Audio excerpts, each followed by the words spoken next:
United States 2, Australia 0 in the 2026 World Cup, which is essentially the same scoreline for Australia in their Emu Wars, right? They lost 2-0.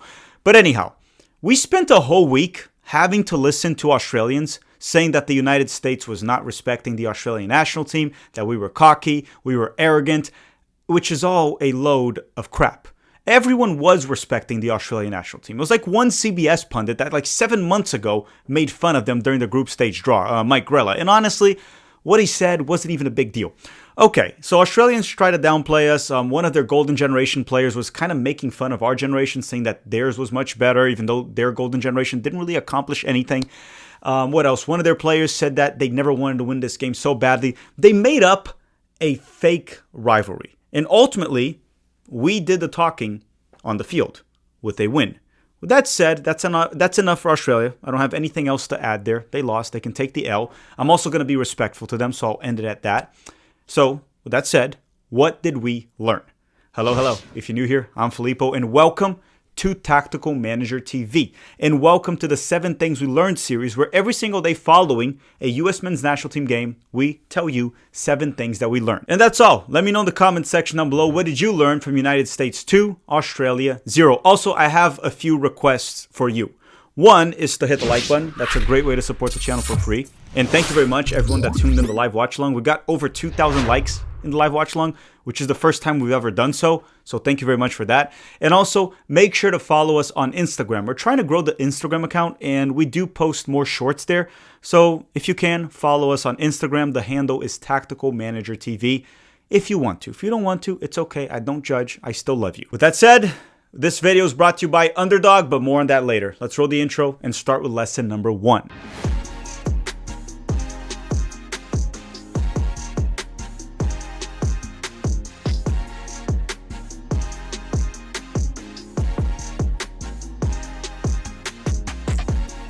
Lesson number 1. This team is no longer Christian Pulisic dependent. And this is not a jab on Christian Pulisic. Hear me out, okay? Hear me out.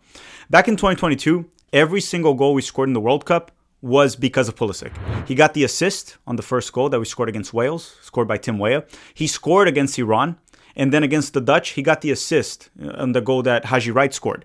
Okay, and outside of that, even after, during the Berhalter era, there were many occasions where Pulisic would have to play hero ball. The team was very rigid. There was no fluidity, no combination play, nothing. We would just kind of depend on Pulisic saving our asses very often, or we played what I joked about. We just cross, and pray.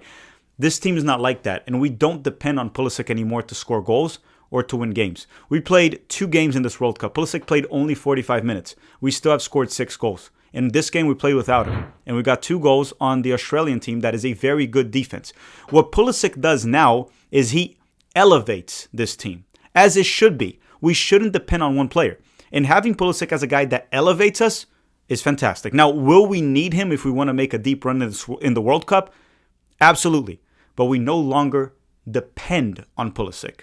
And honestly, that's a good thing. Lesson number 2 is Country Roads by John Denver has to become our song. Whether you agree with me or not on this, I am asking you, please go look it up. After the game, Fox showed Country Roads playing at the stadium in Seattle with all the fans singing it. It gave me goosebumps. It was beautiful. I can't show you here because I'll get a copyright strike, but go look it up. I put it on X. I put it on Twitter. Okay, so you can go check it out. It's time for us to start building our very own soccer culture. Traditions. Let's make it happen. Country Roads should become our song. They should play it prior to any U.S. men's national team game in the stadium. The entire stadium sings along prior to the Star-Spangled Banner. I'm asking everyone to buy into this. Let's do it. U.S. Soccer, American Outlaws, supporter section, everyone. Let's make it happen. Play Country Roads before the game. Everyone sings it together. The players feel it. Please make it part of our soccer culture. Let's stop trying to copy the Europeans. That's our song. Let's play Country Road before every single game. Now, maybe no one will listen to me here. I hope they do. I think it's time for us to start building our own traditions in U.S. soccer, right? Instead of trying to copy paste everyone. Let's do it. Let's try at least to do it. And hopefully the right people hear this or watch this video and they make it happen. Now, before we continue, a quick hydration break. Imagine the US men's national team wins the World Cup and you win $1 million. It can happen. Look, the odds of winning the lottery are roughly 1 in 300 million. So technically, the US men's national team winning the World Cup has higher odds or better odds than you winning the lottery. And if the United States wins the 2026 World Cup, Underdog is giving away $25 million, essentially $1 million for 25 users. It's true. And all you have to do to enter is make one entry on any sport or product in the Underdog app between now and the end of the 2026 World Cup. It can be Pick'em, the predictions market, whatever you want. And if you do not have an Underdog account or app, you can download the Underdog app by using the link in the description of this video or on our Instagram bio. And you must also use our promo code Tactical. New customers that use our promo code get $50 in bonus entries when they play their first $5 with the code Tactical. One nation, Underdog, indivisible, with $25 million given away. Thank you very much, Underdog, and don't forget to use our link in the promo code Tactical. Okay, we are back from the hydration break. I am super hydrated and I'm ready for the rest of the video. And right now, I'd like to ask for you to hit the like button once again. Lesson number 3 is another one about our soccer culture, but more towards our identity. It's time for us to have our home jersey. Stay as it is. We need a home jersey with a set identity. And to me, the stripes that we're wearing, that should forever be our home jersey. We need it. Again, if you want to build a soccer culture, tradition, everything, you have to start somewhere. And that's something we haven't done. We don't have like one set home kit. The stripes should forever be the home kit. Okay, you change the design here and there, like Brazil does to the yellow jersey, like the Dutch do to the orange jersey, and Germany with their white jersey, and France with the blue one, and England. You change it here and there, but ultimately we need an identity, and this one is ours, and we should embrace it. So, U.S. Soccer, Nike, a marketing team, whoever it is, can we please make it happen? And if you're a fan, demand it as well online. You can make it happen. So let's do it. The stripes has to become our home jersey forever. Lesson number 4, better coach, better results, better performances. It's more evident than ever that there's a gap between Pochettino and Greg Berhalter. You may be saying, Berhalter didn't have these players in 2022. You're right. You're right. But he had all these players in 2024 when he got grouped at home in the Copa America in a group with Panama, Bolivia without the altitude, and Uruguay that's not doing well themselves. So again, better coach, better results. Look at this. Pochettino didn't have Pulisic. So what? He didn't panic. He changed the system. We played 2 up top for the first time that he started a game like that. We've seen that mid-game, but never starting. Put Pepe and Balogun, and we played very well. I went through the tactics in the live watch-along. I can't really do it here. I'm not going to go to the tactics board of how he did of McKennie and Tillman coming wide to help with the build-out. Balogun and Pepe up top. Dest and A-Rod pushing high up the field to provide the width. Balogun with a lot of freedom to roam down the left, central. Anyhow, he adapted the system, and we still looked like a cohesive team. We looked very good in the first half. The counter press is well coordinated. It's perfect. It's been great so far. It's been a while since we've never seen the U.S. play this well on offense. That's the first thing. And that's a mix of great coaching and the talent he has. With Berhalter, we had the talent. We just never had great coaching. And if you still think that is not true, I don't know what to tell you, man. I just simply don't know what to tell you. You might be a flat earther. Who knows? Like at this point, if you don't see the gap between the coaching staff, I don't know. I'll end it at that. We can go to the next lesson. Lesson number 5. The offense is fantastic, but I still have a few concerns, like our defense and our depth in the double pivot midfield. So let's start the offense. We scored 6 goals this World Cup already.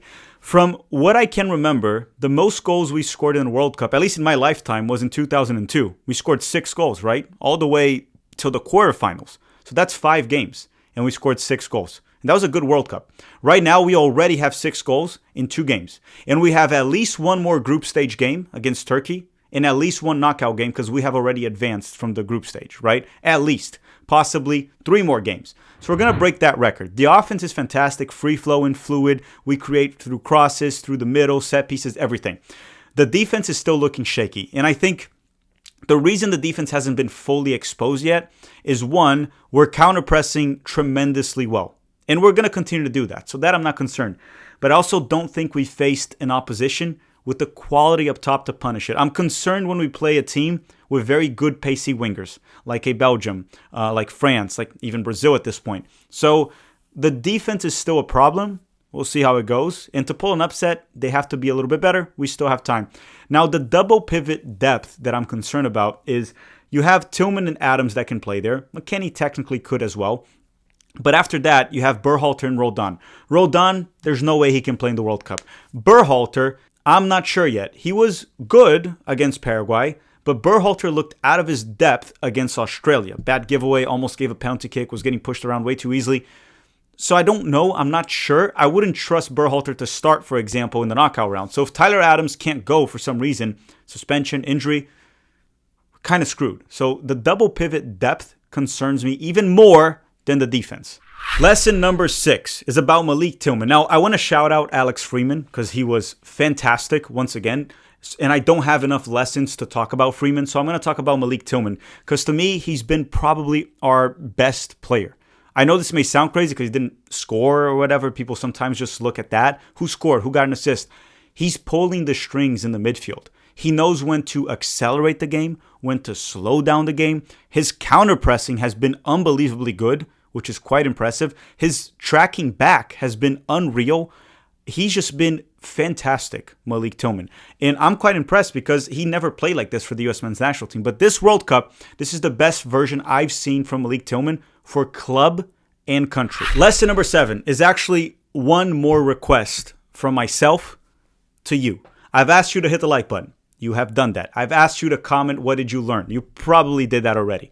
I've asked you to buy into the idea of Country Roads becoming our song before games. Hopefully you do that. I've asked you to buy into the idea of the Stripes jersey becoming our permanent home jersey forever. I've asked you to do many things. Now, I want to ask you once again to believe. Believe we can make a deep run. As Pochettino said, why not us? We're playing at home. We're playing very well. Hopefully, luck is on our side when the games get very tight. The team is playing the best soccer I have seen in my life for the United States of America. We just beat Paraguay. That was one of the best defenses in South America, scoring 4 goals on them. We just beat Australia 2-0, a team that beat Turkey 2-0, a team that Europeans were kind of overhyping to a certain extent, saying they were going to top the group. Why can't we make it to a quarterfinals? Why can't we pull one upset in the knockout rounds? Win the round 32 and then pull an upset in the round 16. And then quarterfinals, we'll see what happens. If we play Spain, whatever we do, we'll see what happens. But please, believe in this team. I'm actually even begging you, believe that we can make a deep run. I get called negative very often because I call a spade a spade. I criticize the team here and there. But right now, I am loving what I'm seeing. And if I had to be critical, I would. But we're going towards the right direction. We're in the right direction right now. So please, believe. All right, everyone. Thank you very much for watching. Don't forget to drop a like before you go. And that's all for today. We'll release a match preview for the next game against Turkey. Live watch along, all the coverage that you guys very much love. That's all for today. Make sure to follow us on Instagram as well if you haven't already. And that's all. Thank you. Thank you from the bottom of our hearts. And have a great day.